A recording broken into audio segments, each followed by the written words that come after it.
Hi, I'm Sapphire, your occultorium historian, and thank you for bearing with me while I took this break.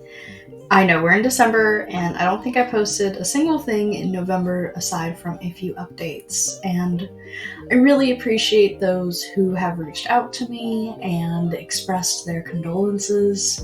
I really appreciate it. My dad was one of the heroes of my life, and I just spent the last 3 weeks in California, all the way from the East Coast here, and I was taking care of my grandma and the house and all of the dogs and cats and bills and everything that it just kind of comes with when someone suddenly passes.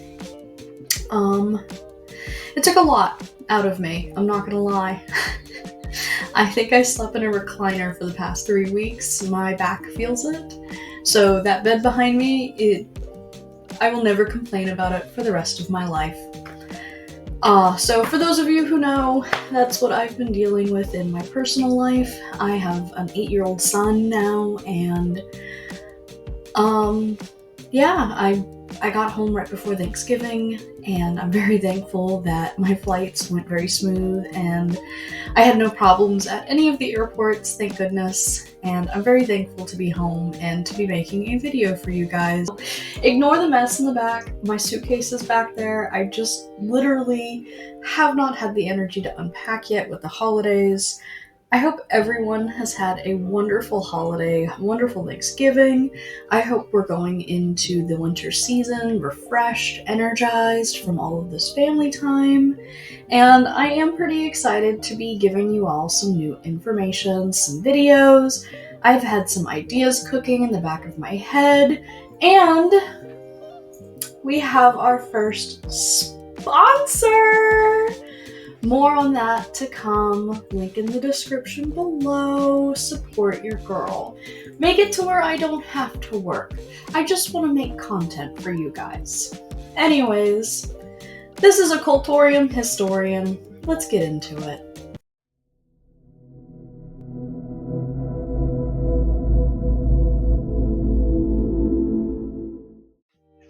I don't know about you all, but here we finally had the first night below 20 degrees, and I think, in my opinion, that officially makes it winter. So I wanted to get into some holiday spirit. I know here in our house we celebrate two major December holidays, Yuletide and Christmas.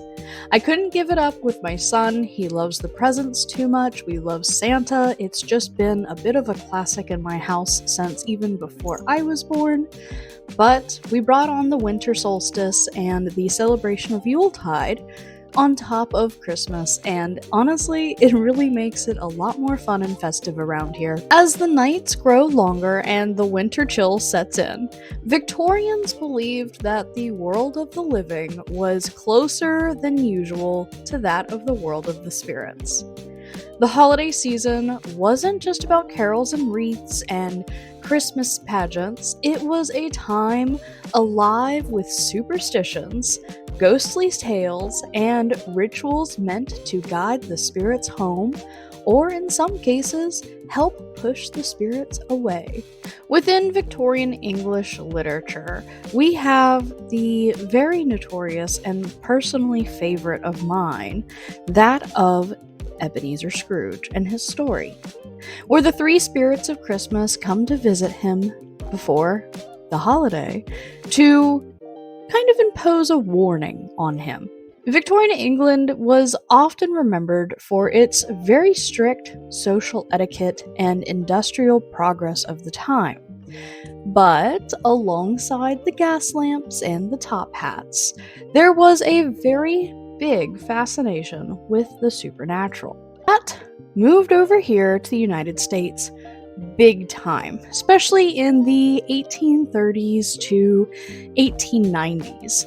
Even though we had the American Civil War, it, if anything, compounded the beliefs in spirits and the supernatural into seance culture, as I like to call it. Winter, especially around Christmas, was considered a liminal time. And even now, when I go outside, I can still feel it. If you walk downtown, if you go to one of the empty spaces at night when it's dark, it's cold, you feel alone. It's a harsh time to kind of be alive in the winter.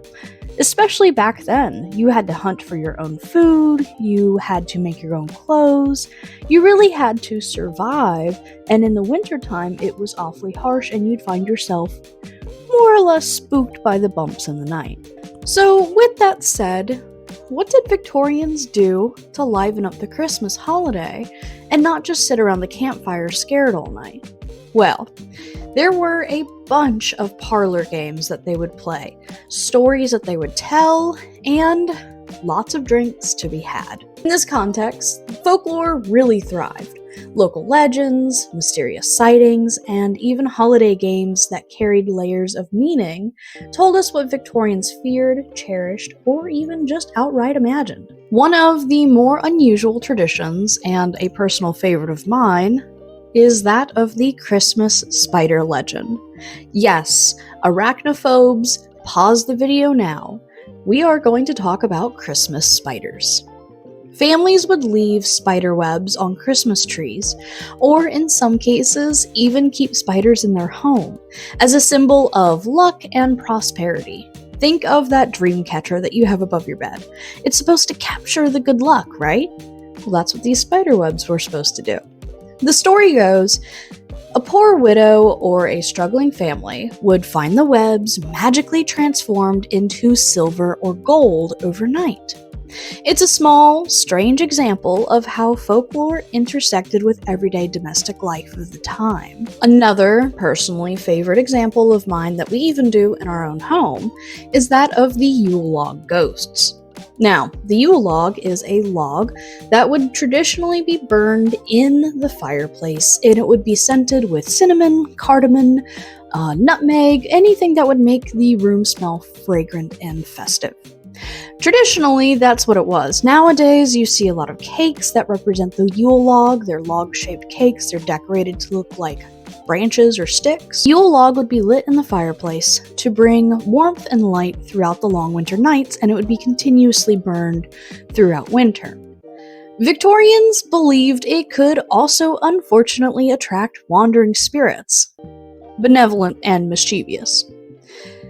There are a lot of stories passed around old downtown Wilmington here of families seeing faintly ghost figures or hearing even whispers as the log would be burned, which today gives us a glimpse of how seriously people took this seasonal ritual.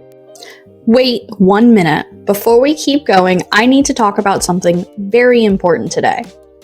That's our sponsor. I am very excited to bring to you all our first channel sponsor, and that is Dubby Energy. Yeah, I know, an energy drink on a history channel, it doesn't really make a whole lot of sense. But let me explain. I have many late nights where I have to be up reading my sources, reading my articles, writing papers, shoot, even writing a book. Anyways, I usually rely on a very big, very nasty cup of coffee, and it usually makes my stomach upset. I usually have jitters, I usually don't feel good, and I go to bed nauseated. With this, I have my 1 cup, I sip on it throughout the day. I have not had any issues myself personally, no jitters, no upset stomach. I actually don't even get the crash and burn. So I can safely say I support Dubby, and they support me back. So, link is in the description below. Use code OHistorian. That's code OHistorian at checkout, and you can get 10% off. Make it a gift for a loved one, yourself, anyone who you feel needs a little kick of energy in their lives. And I may or may not get a little small commission that helps support this channel. The final Victorian era trend that, in my opinion, hasn't necessarily fully died out, as my friend group still keeps it quite lively, is the parlor games. often doubling as a fortune-telling event through cards, candles, improvised rituals, and games, or as just downright hefty alcoholic fun.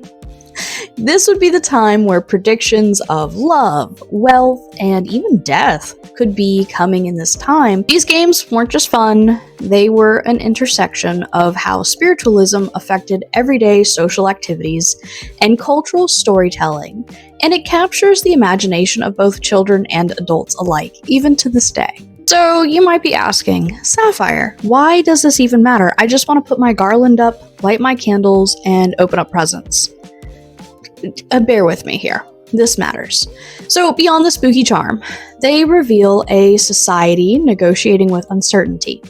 Industrialization during this time was at an all-time high. Urban life was changing and becoming the more prominent dynamic. Social changes created heightened anxieties that were expressed in folklore and stories. Ghosts, spirits, and even omens were ways to explore fears safely and in a group setting. They were used to educate, entertain, and connect with family during the longest nights of the year. We even see these customs that have left their mark on popular culture even to the 21st century that we are in currently.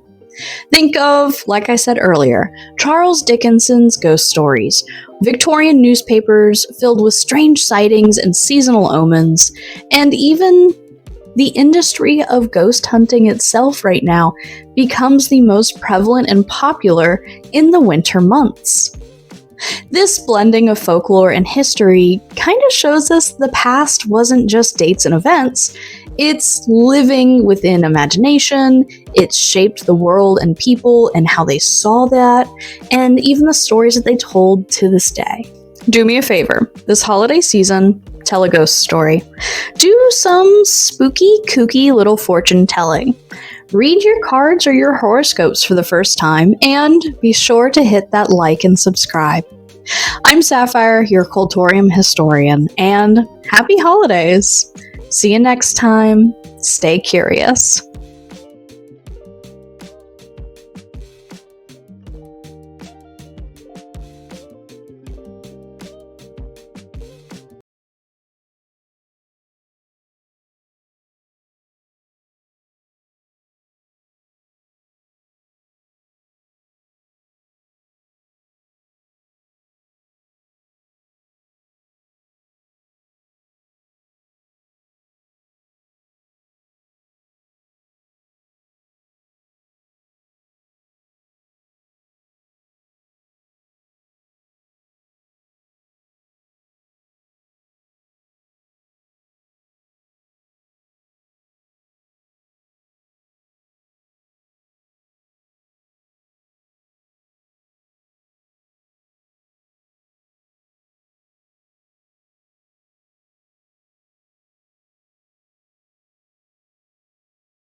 Wait 1 minute. Before we keep going, I need to talk about something very important today.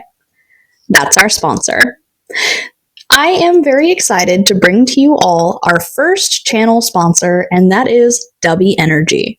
Yeah, I know, an energy drink on a history channel, it doesn't really make a whole lot of sense. But let me explain. I have many late nights where I have to be up reading my sources, reading my articles, writing papers, shoot, even writing a book. Haha, it comes out here soon. Anyways, I usually rely on a very big, very nasty cup of coffee, and it usually makes my stomach upset. I usually have jitters, I usually don't feel good, and I go to bed nauseated. With this, I have my 1 cup, I sip on it throughout the day. I have not had any issues myself personally, no jitters, no upset stomach. I actually don't even get the crash and burn. So I can safely say I support Dubby, and they support me back. So, link is in the description below. Use code OHistorian. That's code OHistorian at checkout, and you can get 10% off.